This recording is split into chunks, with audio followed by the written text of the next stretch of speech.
Good evening, Canterbury. Welcome to this NewsMakers Extra. Well, the budget, of course, is just a few weeks away and a major tax shake-up is looming. Making your dollar go further is top of mind, and a new book just launched tackles a wealth of topics spanning working from home to retirement saving and how you can keep your tax bill in check. The book is called Smart Money, and my special guests are the co-authors of the book, Sheryl Sutherland and Martz Witty. Thank you very much for joining us. Great to be here, Mike, thanks. Sheryl, you are a very familiar face to CTV viewerland, but I suppose I've never asked you on this TV show about your life story, your background, your working career. In 60 seconds or less, what springs to mind? 60 seconds or less, a strong interest in money and what it can do for people and how useful it is, because one of my favourite philosophers puts it really nicely, Mae West, I think I've mentioned her to you before, money always gives you a better class of misery, and I believe that this is what we all ought to be striving for.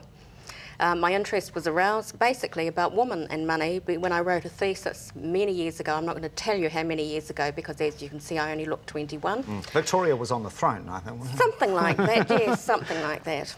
Yes. As head of Women's Financial Strategies, do you only advise women? No, because women do tend to come along with partners, and men are brave enough to come and see me, so it works out quite well. Fantastic. Now, Martz, you are the accountant in this equation. Tell us about your background and your working life. Well, I wanted to be a motor mechanic originally, but couldn't get an apprenticeship when I left school. So on Dad's advice, I tootled off and studied business studies, and 7 part-time years later, turned out a fully qualified chartered accountant, and have been doing that ever since. You've both written books before, haven't you? Yes. That's right.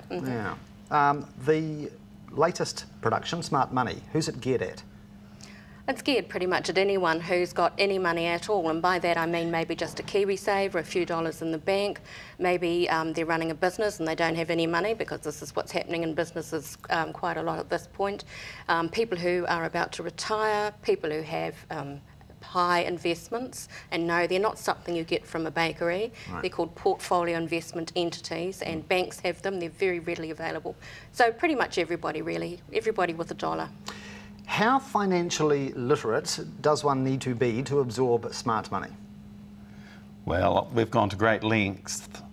We could say to dumb it down. I don't mean that in a derogatory fashion. Yeah. There are thousands of books out there if you're a double-degreed university graduate. Yeah. But for what I'll call a normal person, if there is such a thing, it's an easy read. There's stories, quips, cautionary tales, and tips to really just aid for the normal person in understandability. The gearing for it is that they will then be armed with questions to go to a professional advisor. Yeah.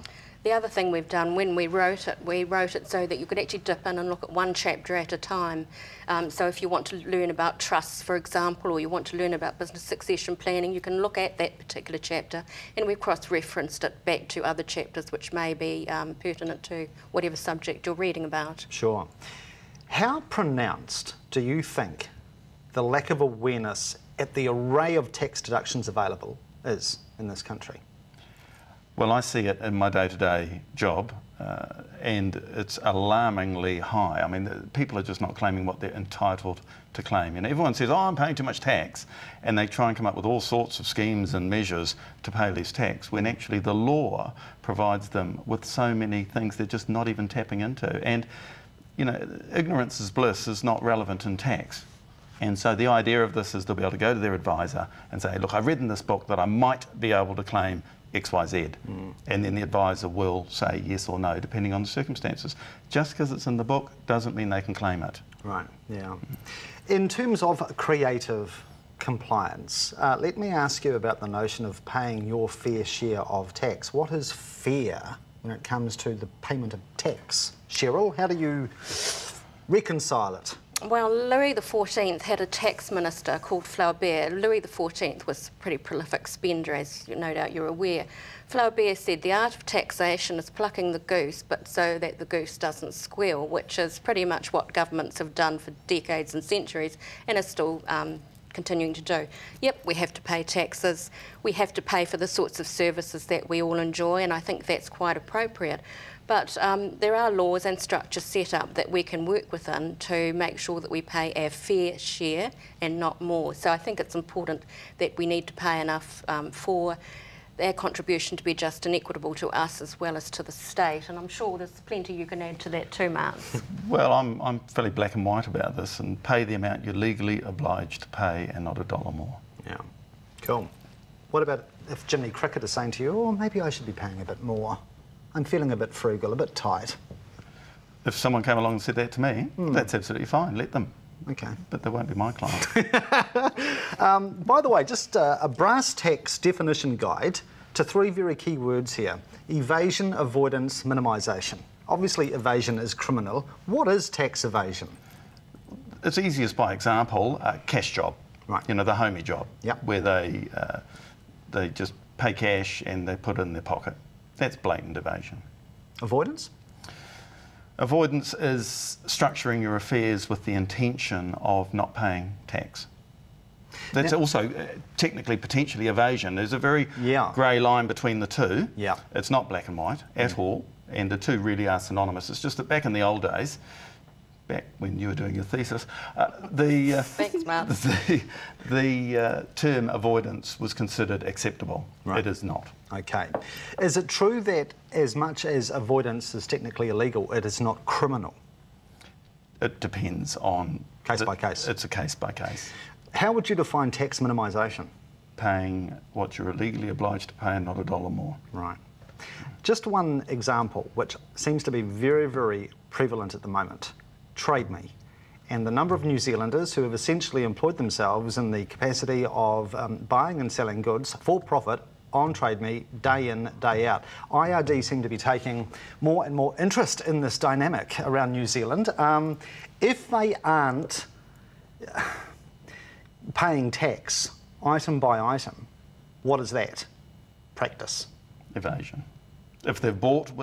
The tax law in New Zealand, loosely, and this is what we try and get into in the book, about keeping it sort of a commonsensical approach. Yeah. If your intention is to make a profit, then it is taxable, you must pay tax on it. Yeah.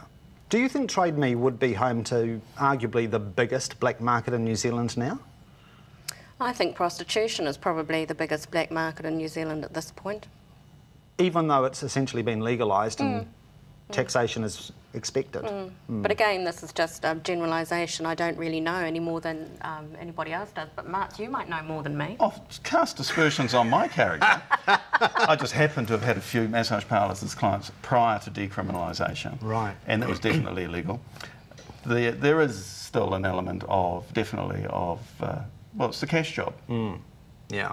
That's what it's about. It just falls in beautifully with plumbers and electricians and all those other people that do jobs for cash. It's the same. Is it your understanding that IRD is taking a lot more scrutiny over Trade Me transactions? Definitely. Yeah. They've got a dedicated, my understanding is they've got a dedicated group, or gang as they're called, appropriate, a dedicated gang looking specifically into e-commerce. Wow. Okay.